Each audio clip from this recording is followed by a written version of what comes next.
Security? My boss barked into the microphone, his voice cracking through the ballroom speakers so hard it made half the room go still. Please escort Elena Cruz out of this event. She's fired. Effective immediately. For one full second, nobody moved. Then every face in the room turned toward me. I was standing near the auction stage with a binder pressed against my chest. My hands shaking so badly the pages inside were rattling. 300 donors in black suits and diamond necklaces stared at me like I had set the building on fire. At the front table, the children from St. Anne's Hospital. The kids this charity gala was supposed to help looked confused. One little girl still had a gold paper crown on her bald head from the photo booth. And my boss, Grant Mercer, stood there in his tuxedo with one hand wrapped around the mic and the other pointing straight at me like I was trash he wanted removed before dessert. I opened my mouth, but nothing came out. Because 10 seconds earlier, I had leaned in and told him the donation envelopes were missing. 10 seconds earlier, I had whispered, Grant, the bids are gone. Someone took the whole tray. And instead of helping me find them, he smiled. Then he took the stage and destroyed me. But that wasn't even the part that broke me. The part that broke me was the way people looked away. Not all at once. One by one. The florist I had helped carry arrangements in the rain that morning. The assistant manager whose schedule I had covered when his wife had surgery. The chef who used to sneak me soup when I worked through dinner. They all looked down at their tables, at their drinks, at their phones. Nobody said, this doesn't sound right. Nobody said, Elena runs this place. Nobody said, maybe ask what happened. Grant adjusted his cufflinks, gave the audience a tight, embarrassed smile, and said, I apologize, everyone. Some people are simply not equipped to handle pressure. A few people laughed. I felt the blood rush out of my face. Then, from the back of the room, I noticed one person who wasn't looking away. A woman in a plain black dress, maybe late 60s, silver hair pinned neatly back, sat alone at a table near the wall. No diamonds. No name card. No smile. She wasn't whispering to anyone. She wasn't shocked either. She was just watching. Watching me. Watching Grant. Watching everything. I didn't know it then. But that quiet woman would change my life before the week was over. I should tell you this before I go any further. I wasn't some careless employee who messed up one big event. I was the reason half those events happened at all. I had worked at the Rutherford Grand Hotel for 6 years. I started at 23, fresh out of community college, wearing thrift store heels that cut my ankles and pretending I wasn't terrified every second. I began as a banquet assistant, learned every hallway, every storage closet, every supplier, every executive mood swing, every hidden leak in the old ceiling over Ballroom B. By 29, I was basically running events without the title or the salary. Grant loved that arrangement. He called me indispensable in private and support staff and public. He would promise promotions when he needed me to save a wedding, calm an angry donor, or fix a disaster he created by cutting budgets too hard. Then he'd hand the credit to someone else once the room was cleaned and the checks cleared. I let it happen longer than I should have, because I needed the job more than I needed my pride. My father had died 4 years earlier, and since then it had been me, my mother, and my little brother Mateo in a 2-bedroom apartment in Queens that always smelled faintly like Vicks and coffee. My mother cleaned houses until her knees started giving out. Mateo was 15 and smart enough to pretend he didn't notice when our fridge got empty near the end of the month, but not old enough to hide the fear in his face whenever his asthma medication ran low. So I stayed. I stayed when Grant texted me at midnight. I stayed when he made me work 14-hour shifts without overtime and then told payroll I had volunteered extra time because I was passionate. I stayed when he took my event strategy for the Winter Relief Fund dinner, stood on stage and said, my team and I came up with this over the weekend. His team meant me, but I kept swallowing it because rent was due whether I cried or not. And because every time I almost quit, Mateo would ask if I'd be home for dinner on Sunday and my mother would say, Mija, just hold on a little longer. Something good has to happen eventually. I wanted to believe her. I really did. But 3 weeks before that gala, I started realizing something at the hotel was wrong in a way that went far beyond Grant being cruel. It started with invoices.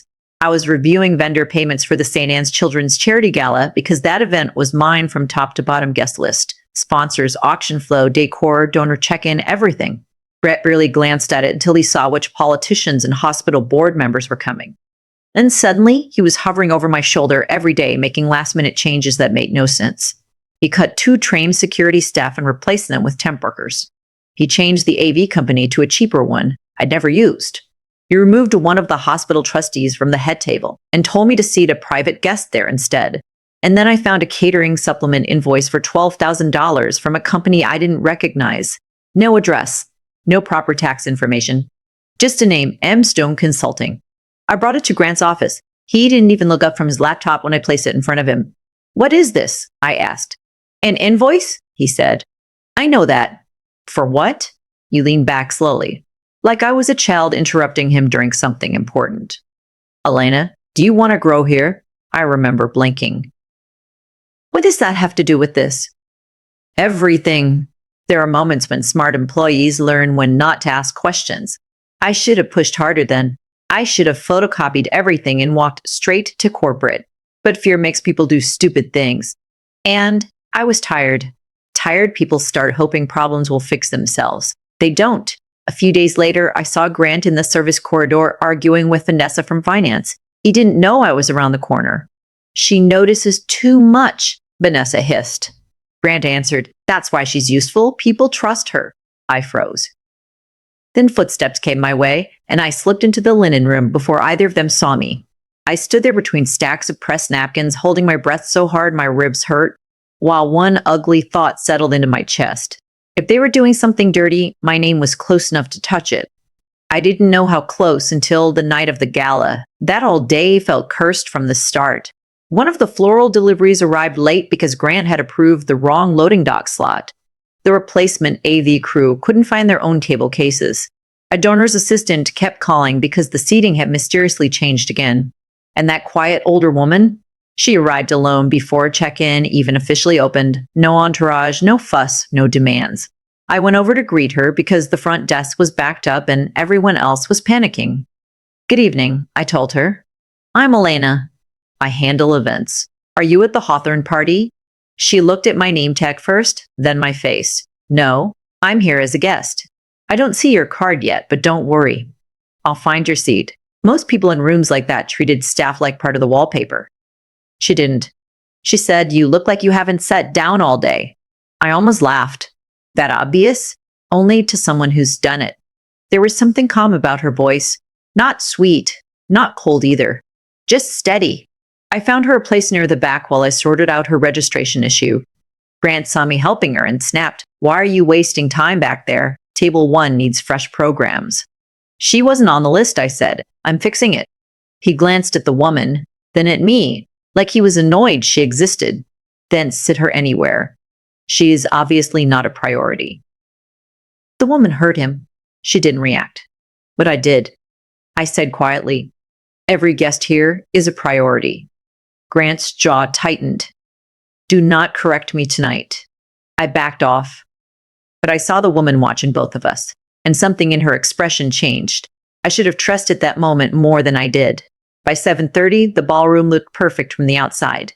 Candles glowing, auction items lit, white roses everywhere, soft piano near the stage. It was the kind of beautiful that only exists because a dozen exhausted people have been holding a disaster together with tape and panic behind the walls. Then the first crack opened. The donor envelopes from the silent auction were supposed to be transferred from registration to the locked office beside the ballroom every 30 minutes. I had trained the system myself because charity events attract the worst kind of greed. But when I went to do the second transfer, the silver tray was empty. Not low, empty. Every envelope gone. At first, I thought maybe Ava had already moved them. Ava was one of the few coworkers I trusted, a single mom from catering who had become my closest friend at the hotel. I found her near the side station and asked where the envelopes were. Her face turned white. "I thought you had them." The room tilted. I checked the office. Nothing. I checked with security. Nothing. I checked the registration desk drawers, the backstage cabinet, the staging rack near the kitchen entrance. Nothing. That's when I went to Grant. I leaned close and said, "The donation envelopes are missing." He stared at me for 1 second too long. Not shocked. Not confused. Just measuring me. Then he asked, "Who else?" "Knows." "Ava." "Maybe registration by now. We need to lock the ballroom down." Instead, he smoothed his lapel, looked toward the stage and said, "No, what we need is control." I felt cold all over. "Grant, those envelopes contain checks and pledge cards. We have to stop the event." He smiled without warmth. "Or we find a simpler solution." "What solution?" "You." And then he walked straight to the microphone. Everything after that happened so fast, I still replay it in flashes. Grant clearing his throat, the sound system humming, the donors churning, my own pulse banging inside my ears. Ladies and gentlemen, he said, I'm terribly sorry for this interruption. Unfortunately, due to gross negligence by a member of my event staff, we have experienced a serious breach in handling tonight's donations. There were gasps. I stepped toward him. Grant, don't do this. He took one small step back so I couldn't reach the mic. Then he said my full name and ended me in front of everybody. I tried to speak, but he kept talking over me. She failed to secure the charity materials and ignored protocol. We are addressing the matter immediately. Security, please escort Elena Cruz off the property. A man from Temp Security, some poor guy who didn't even know me, came over looking sick to his stomach. I could have screamed. I could have told everyone I wasn't the one who changed staffing, who ignored security warnings, who signed off on fake invoices. But public humiliation does something strange to the body. It turns bones into sand. So I stood there while whispers spread across the room like smoke. One donor covered her purse. Someone near the stage muttered, "Unbelievable." Grant lowered the mic and said under his breath, with a smile still on his face, "Take the fall quietly, and maybe I won't make this criminal." That was the moment I understood. This wasn't a meltdown, it was a setup, and I had walked straight into it. I let the temp guard guide me toward the exit because I didn't trust my legs to hold me without help. As we passed the back tables, the silver-haired woman looked up at me. Our eyes locked for a second. She didn't look sorry for me, she looked angry. Deeply, sharply angry. Then she glanced past me toward Grant in a way that made my skin prickle. I wish I had known what that meant. What happened next made the firing feel small. By the time I reached the staff elevator, my phone was already buzzing. First, an email from HR, termination for misconduct, badge access revoked, final paycheck to be processed pending internal review. Then a second email. Due to the nature of the incident, employee health coverage would be discontinued at the end of the week. I actually stopped walking when I read that. Mateo's inhaler, his specialist, his nebulizer refills. I grabbed the wall to steady myself. Then Ava called. The second I answered, she whispered, "Don't go home yet." My heartbeat jumped. Why? Because Grant is telling people you were the last one near the donation office. I was the coordinator. Of course I was. Elena, she started crying. He told Vanessa to pull your login records. They're saying maybe you access the finance system too. I couldn't breathe for a second. That's insane. I know. Did you see who took the envelopes? No, but I saw Marcus from security shut off the corridor camera before the auction break. I straightened. What? I thought it was a glitch. Grant was with him. I pressed my hand over my mouth. Ava lowered her voice even more. You were never supposed to survive this. Then the line went dead. I called back 3 times. No answer. That cab ride home felt longer than any trip of my life. The city outside kept moving like nothing had happened. People laughed outside bars. Street vendors sold pretzels. A couple argued on the corner over an umbrella. And I sat in the back seat in my wrinkled black dress, staring at my reflection in the window like I had already disappeared from my own life. When I got home, my mother opened the door and smiled for exactly 1 second before she saw my face. What happened? I tried to answer, but all that came out was a sound I had never made before. Not a word, not a cry, just pure collapse. She pulled me inside and I sank to the kitchen floor while Mateo rushed in from the bedroom holding his math worksheet, looking terrified. My mother knelt beside me, both hands on my cheeks, asking questions in Spanish and English, but I could barely hear her. I just kept seeing Grant's hand pointing at me, hearing those donors laugh, feeling the whole room decide I was guilty because a man in a tuxedo said so. But the night still wasn't done with me. Around 11, my phone rang from an unknown number. "Miss Cruz?" a man asked. "Yes, this is Detective Harris. We need to ask you some questions regarding missing charitable funds from the Rutherford Grand." I closed my eyes. Of course. Of course he had moved that fast. "I didn't take anything," I said. "I didn't say you did, but you think I did." There was a pause. Then he said, "I think someone wants us to look at you." That line kept me from shattering completely, because it meant at least one person could smell the lie. Still, it didn't change the facts. By midnight, I had no job, no protection, and no idea how hard Grant was planning to push this. I barely slept. Every time I closed my eyes, I saw that ballroom. At 4 in the morning, I sat at the kitchen table and started listing every weird thing I had noticed over the past month. Fake invoices, seating changes, security cuts, camera issues, Grant's argument with Vanessa, the mystery guest, Marcus near the corridor. The way Grant hadn't acted surprised when I reported the missing envelopes. My mother sat across from me in silence until finally she said, "Did you ever do anything wrong?" I looked up. "No." "Then don't act like the guilty one."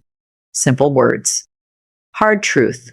But that wasn't enough to fight someone like Grant Mercer. Grant knew people. He played golf with board members. He sent holiday baskets to donors. He remembered wives' birthdays and judges' favorite whiskey. Men like him built soft little systems around themselves, so when they crushed someone, nobody saw the blood. By morning, I started feeling the edges of that system closing. A recruiter who had been chatting with me for weeks suddenly stopped answering. A former coworker texted, "Heard there was an incident. Sorry. Not what happened. Not are you okay? Just the careful distance people create when they think trouble might be contagious." Then I checked the employee portal from my laptop. Locked out, every file gone. Everything I'd ever built inside that hotel erased with one password reset. I was sitting there numb, staring at the login screen when the door buzzer sounded. I thought maybe it was a package or my mother's neighbor. It was neither. A man in a dark car downstairs asked for me by name and said, "A guest from last night would like to speak with you." Every survival instinct I had started screaming. I almost didn't go. But then he handed me a card. No company logo. No details, just an address on the Upper East Side and a handwritten note on the back. "Please come. You deserve the truth." I recognized the handwriting from the place card correction at the gala. The silver-haired woman. I told my mother where I was going. She didn't like it, but she looked at my face and understood I was beyond fear now.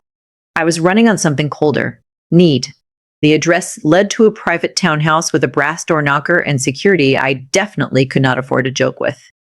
The same dark car dropped me off, and for a crazy second I wondered if I'd walked into some bigger trap.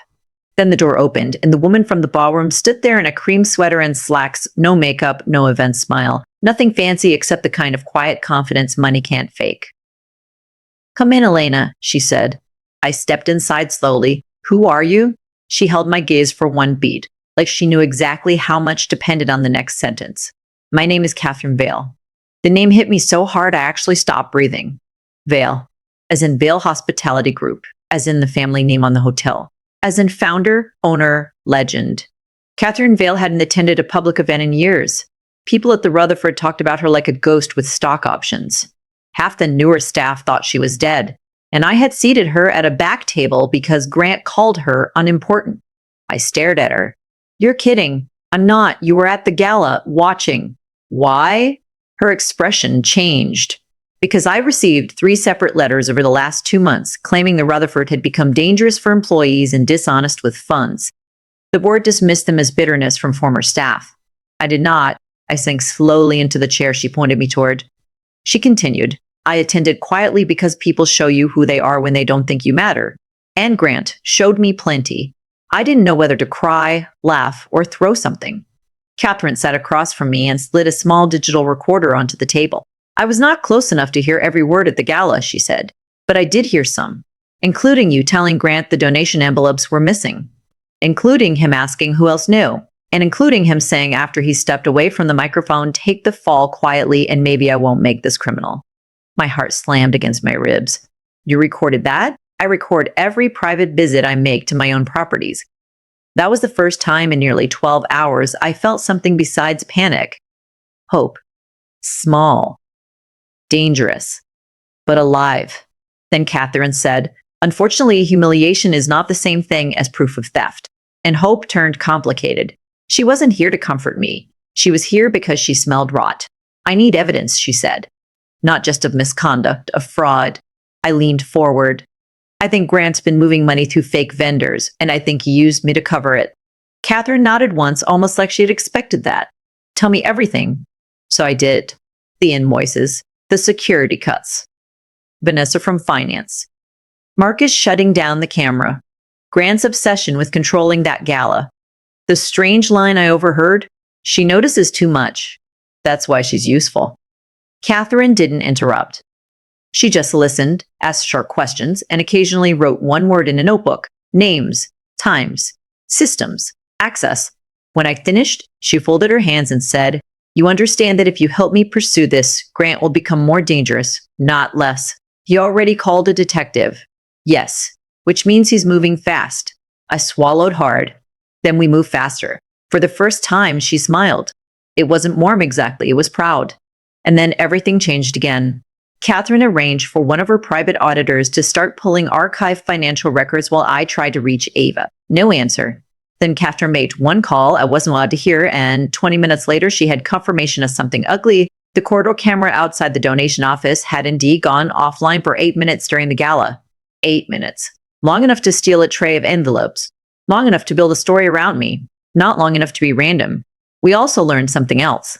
The temporary registration issue that placed Catherine at the back of the ballroom, not an accident. Her name had originally been assigned to the head table under a private donor alias. Someone moved her. Grant had literally pushed the owner of the hotel to the back because he didn't think she mattered. That would have been funny if my whole life hadn't been bleeding out around it. Catherine told me to stay off my phone unless necessary and not to answer unknown press calls. Yes, press. By then, apparently, word was already spreading that a staff member had been fired from a children's charity event over missing funds. You wanted me ruined in public, because public shame sticks harder than truth. By that evening, he started the next phase. A formal letter arrived by email from Rutherford's legal department accusing me of serious policy violations and warning me not to contact current employees regarding active investigations. 10 minutes later, Ava finally called from a blocked number. She was whispering again. Elena, I'm sorry. I can't help. What happened? They brought me into HR. Grant was there. Vanessa too. They said if I spread rumors about security footage, they'd terminate me for defamation. Ava, you know what you saw. I know. But my son's daycare is through the hotel program and my ex is behind on child support and I can't lose this job. Her voice cracked on the last word. I closed my eyes. This was how men like Grant won. Not by being smarter, by making sure everyone else had more to lose than he did. I'm not angry at you, I said softly. I'm angry at myself, she whispered. Then she hung up crying. Catherine found me in her library afterward, but my hands shaking again. He got to her, I said. Of course he did. I don't have enough. You have more than you think. I looked up at her. That sounds nice, but it doesn't help. No, she said. Truth does. Then she opened a folder and slid over copies of internal reimbursements connected to M. Stone Consulting. 3 payments, different amounts, all approved under Grant Mercer's executive authorization. All flagged and then unflagged by Vanessa from finance. I stared at them. This is enough, right? It's enough to suspect. Not enough to prove who received the money.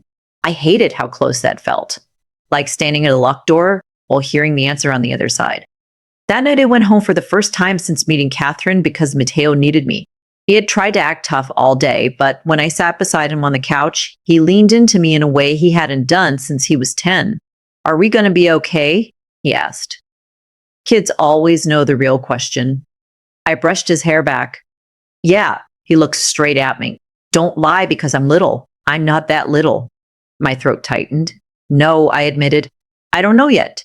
He nodded once, swallowed hard, and said, then beat him. I laughed and cried at the same time.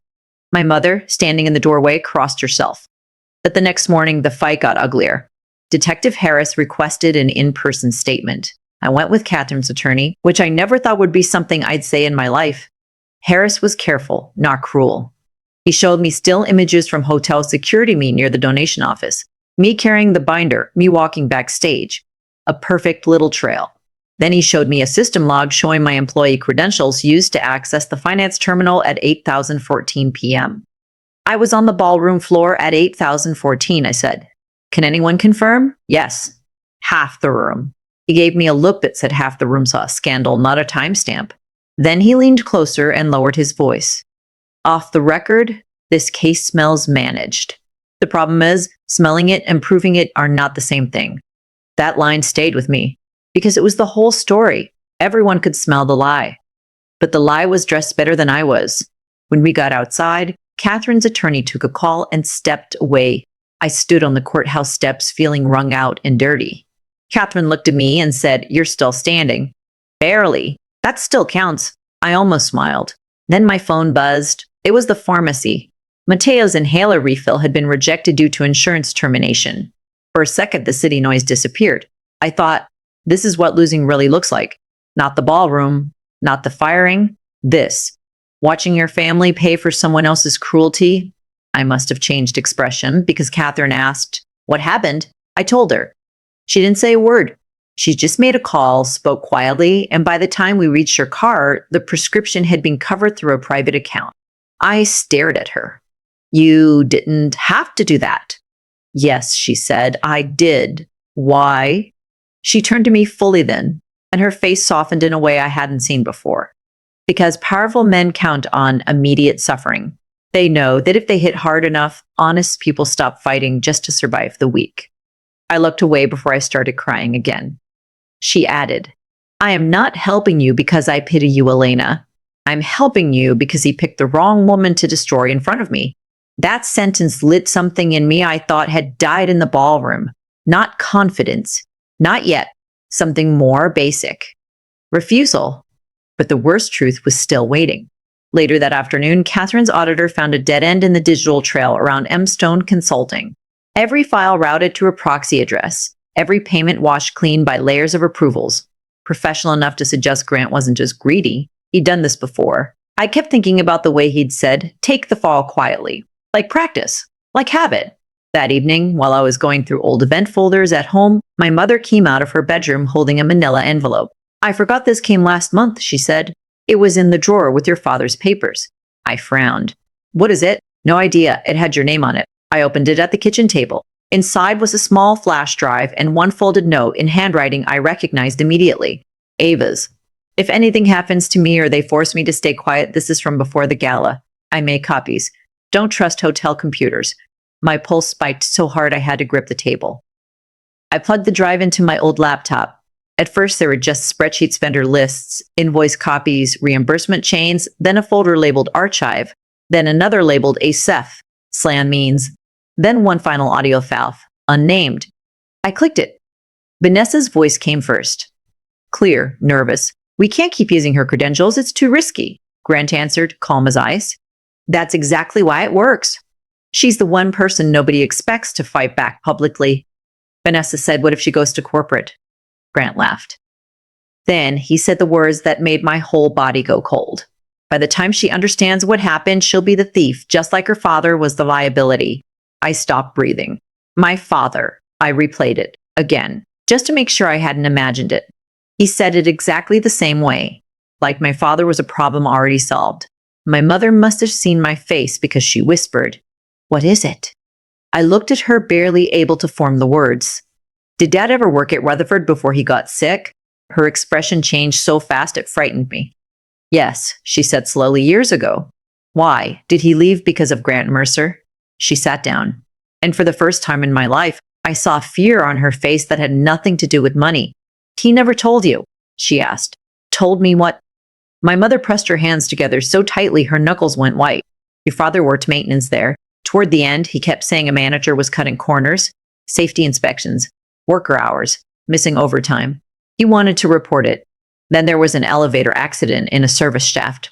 He wasn't killed in it, but he hurt his back badly trying to pull another employee out. After that, they pushed him out." I stared at her. "Why didn't you tell me?" "Because he begged me not to. We needed the health coverage.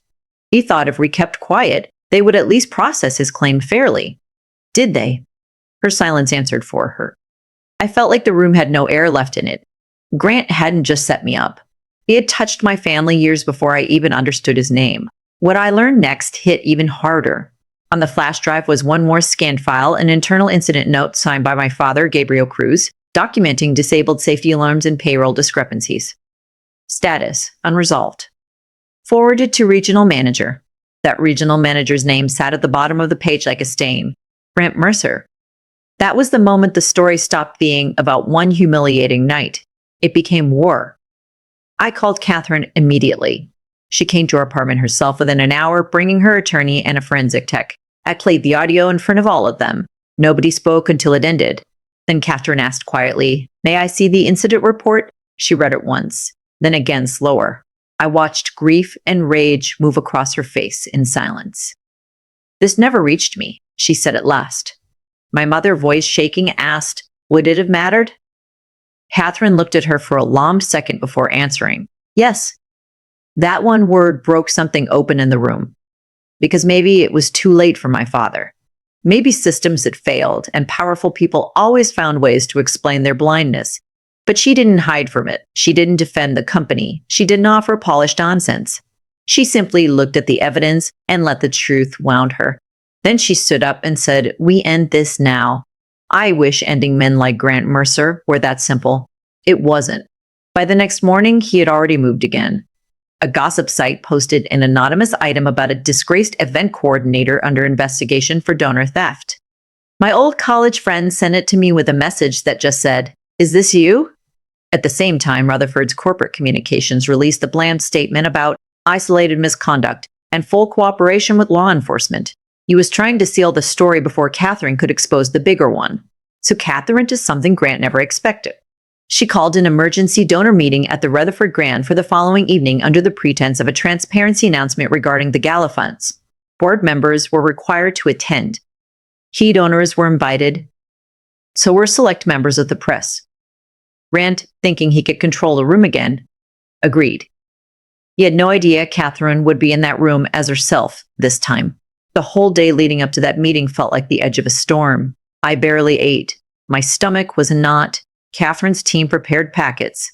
The forensic auditor linked the fake vendor payments to an LLC registered to Vanessa's brother-in-law, who had transferred funds into a property account connected to Grant. Detective Harris was updated. Ava, after a long night of crying and fear, agreed to appear if she could do it with legal protection. Even Marcus from security cracked once Harris mentioned obstruction. Suddenly, the neat little lie around me started tearing. But lies don't die quietly. An hour before the meeting, I got a text from an unknown number. "You should have taken the fall." No signature. Didn't need one. My hands shook so hard I nearly dropped the phone. Catherine saw my face, read the message, and said, "Good. He's afraid. I'm terrified. That can coexist." Then she placed a hand on my shoulder. "Tonight, do not speak like the woman he fired. Speak like the woman who survived him." I carried that line with me into the hotel. Walking back into the Rutherford felt unreal. Same marble floors, same parcheliers, same polished scent of money and lilies. But this time, nobody stopped me. Nobody looked past me. Staff stared as I crossed the lobby beside Catherine Vale herself, and I could feel recognition hit them like a wave. The ghost had returned. And she was walking in with the woman Grant had buried. In the ballroom, the room was packed, but tense. Grant stood near the stage in a tailored navy suit, smooth as ever, chatting with donors like he hadn't spent the last 2 days trying to frame me for charity theft. Vanessa stood near the side wall, pale and rigid. Board members filled the front tables. A few reporters waited in the back. Then Rand saw me. The color in his face changed. Not much. "Just enough." He stepped toward Catherine quickly. "Ms. Vale, I wasn't informed you'd be attending." "That was intentional," she said. He forced a smile. "Of course. We're all eager to resolve this unfortunate issue." "Good," she replied. "So am I." For one reckless second, he glanced at me with that same old contempt, like I was still just an employee he could embarrass into silence. Then he leaned closer and murmured, "You really want to make this uglier?" I looked him dead in the eye. "You already made it ugly. I'm just bringing light." Something flickered in his face then. He finally understood I wasn't alone anymore, and then the room went quiet. Catherine took the stage herself. No introduction, no music, no corporate smile, just presence. "Good evening," she said. "My name is Catherine Vale, and I am the majority owner of Vale Hospitality Group. I have called this gathering because the events of 2 nights ago were not an isolated employee failure. They were evidence of a pattern." The room shifted instantly. Rand's confidence cracked. She continued, "I attended the St. Anne's Gala anonymously after receiving allegations of financial misconduct and employee abuse at this property. What I witnessed was not leadership, it was public scapegoating." Whispers spread across the tables. Reporters lifted their phones. Rand stepped forward. "With respect, Catherine, internal matters should be reviewed privately." She didn't even look at him. "No, Grant. Theft from a children's charity in a ballroom full of donors is no longer private." Then she nodded to the technician. "The first audio played, my voice, Grant. The donation envelopes are missing. Grant, who else knows?" My voice again strained. "We need to lock the ballroom down." Then his voice, low and deadly clear through the speakers. "Take the fall quietly, and maybe I won't make this criminal." A sound went through the room, like everyone inhaled at once. Grant's face went gray. But Catherine wasn't finished. She presented the financial audit, fake vendor accounts, routed payments, approval trails, Vanessa's sign-offs, Marcus's security gap. She called Detective Harris forward to confirm the active criminal inquiry had shifted away from me. Then Ava, trembling but brave, took the microphone and testified that she had seen the corridor camera intentionally disabled before the envelopes vanished. Grant tried once to interrupt. Catherine cut him off with one sentence. "Sit down or I will have you removed from the company you've been bleeding." He sat, and then came the second blow. Catherine held up my father's incident report. Her voice dropped lower, sharper.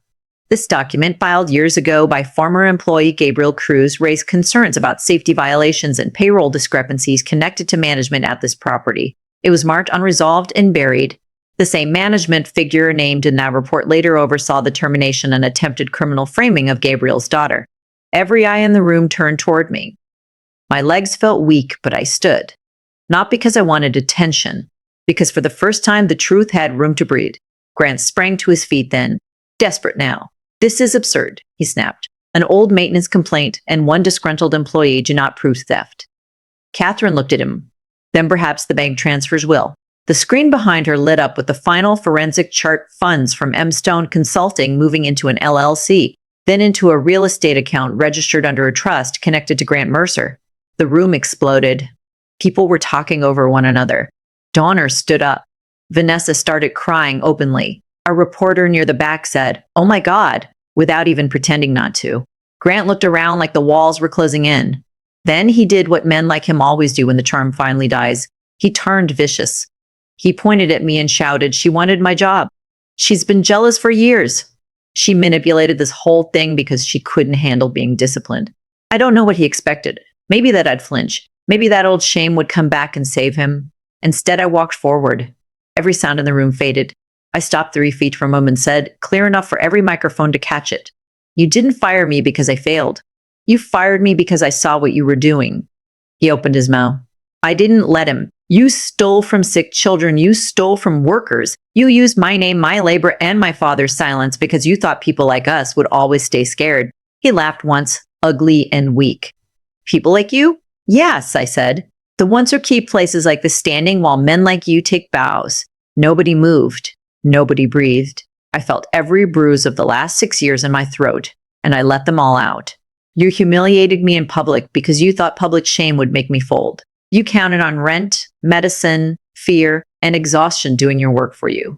And maybe that usually works. Maybe people usually do go home and break quietly." I stepped even closer. "But you made one mistake." His eyes flicked past me toward Catherine. I saw the realization land too late. I said, "You did it while someone powerful was watching." For the first time since I had known him, Grant Mercer had nothing to say. That silence was better than any apology. Security moved in, the not temp guards this time, but corporate and detectives. Vanessa sat down hard in her chair and covered her face. Marcus kept looking at the floor. Donors started shouting questions. Reporters rushed forward. Board members were suddenly very interested in accountability now that it had cameras. Grant tried to pull away when Detective Harris touched his arm. "This is a misunderstanding," he said. Harris answered, "That's what investigations are for." Then they walked him out. Not with dignity, not with a microphone. Just one step at a time through a room that had finally stopped looking away. I thought I would feel triumphant. Instead, I felt tired. Bone tired, the kind of tired that comes when adrenaline leaves and the body remembers what it survived. Catherine found me backstage a few minutes later, sitting on an equipment case because my knees no longer trusted me. "It's over," she said. I looked up at her. "Is it for him?" "No." "For you being alone in it?" "Yes." I started crying then. Really crying. Not the stunned, silent collapse from my kitchen floor. This was heavier. Cleaner. The kind that comes when your body finally accepts it no longer has to brace for the next hit. Catherine sat beside me and waited it out. No speeches, no performance, just presence. That meant more than anything. The weeks after that moved fast in some ways and painfully slow in others. Grant was formally charged along with Vanessa after the full audit uncovered not just the gala theft, but a pattern of diverted funds, falsified reimbursements, and labor violations stretching back years. More employees came forward once they saw he could actually fall. Stories spilled out that made my skin crawl. Threads, unpaid overtime, tampered records, retaliation. He had built his whole power on the belief that nobody important would ever care enough to look closely. He was wrong. The hotel issued a public correction clearing my name. The gossip site retracted its story. St. Nun's Hospital received every dollar from the gala, plus a matched donation from Catherine personally after she learned how much the delay had hurt the program. Marcus cooperated. Ava kept her job and got transferred out from under the old management chain. Detective Harris actually called me one afternoon just to say, "Told you someone wanted us looking at you." Glad we kept looking elsewhere too. My favorite moment came from Mateo. He was sitting at the kitchen table with his inhaler beside him and homework spread everywhere when the news segment about Grant aired. They showed the ballroom footage, then my face, then Catherine's statement. Mateo looked at me and grinned. "You really beat him." I laughed. "Not alone. Still counts. Funny how brothers and billionaires both understand that." Catherine offered me a job 2 weeks later, not as a favor. That part mattered to me. She asked me to come back to Rutherford as Director of Employee Experience and Event Integrity, a title so long I almost laughed in her office. But what it meant was simple: oversight, protections, transparent reporting, and direct access above property management. No more being trapped under men who turn silence into policy. I asked her, "Why me?" She answered, "Because you know exactly what abuse looks like before it becomes scandal. And because the people who suffer under bad leadership rarely get to redesign a system after surviving it." So I said yes. The first day I walked back into that hotel as an executive, I wore the same style of black dress I'd had on the night Grant fired me, only this one fit right, and I stood straight in it. Staff members looked nervous at first. Then word spread fast that I wasn't there to play queen. I was there to open locked doors. We restored overtime records. We created an anonymous complaint mine that bypassed local management. We reviewed old injury cases, including my father's.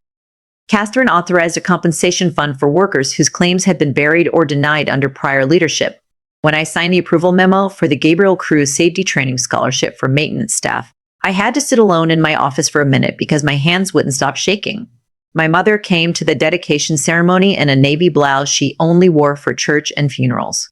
When she saw my father's name on that plaque, she cried so hard I had to hold her. "This should have happened when he was alive," she whispered. "I know," I said. "But at least now the truth has his name on it." That line stayed with me. Because that was the real victory. Not just that Grant fell. Not just that I got a new title or a cleaner office or people finally saying my name with respect. It was that the truth, which had been buried under money and fear and polished lies, finally stood where everyone could see it. And once people see the truth clearly, they can't pretend blindness forever. Sometimes I think back to the exact moment in that ballroom when Grant lifted the microphone and decided my life was small enough to ruin for convenience. He thought power meant the loudest voice in the room. He thought the crowd would always side with the man on stage. He thought if he made me look ashamed, I would become ashamed. He was wrong about all of it, because real power isn't always loud. Sometimes it sits quietly at the back of the room in a plain black dress, saying nothing while it watches people reveal themselves. Sometimes it looks like a tired mother telling her daughter not to act guilty when she's innocent. Sometimes it sounds like a 15-year-old boy saying, "Then beat him." And sometimes it rises inside the person who got humiliated, cornered, and almost erased right at the moment she decides she would rather lose everything than keep helping evil wear a clean suit. If you want the truth, getting fired wasn't the worst day of my life. It was the day my life split open. The day I learned that being publicly broken is not the same thing as being defeated. The day I found out that humiliation can be a door if you survive walking through it. And the day a man who thought he was ending my story accidentally put me in front of the one witness he never should have underestimated. So no, I don't remember that night as the night my boss fired me. I remember it as the night he exposed himself. And I remember this most of all. When someone humiliates you in public, they are betting your pain will make you disappear. Don't disappear. Because sometimes the person watching in silence is the one who can change everything. And sometimes the person they're really creating in that moment is you.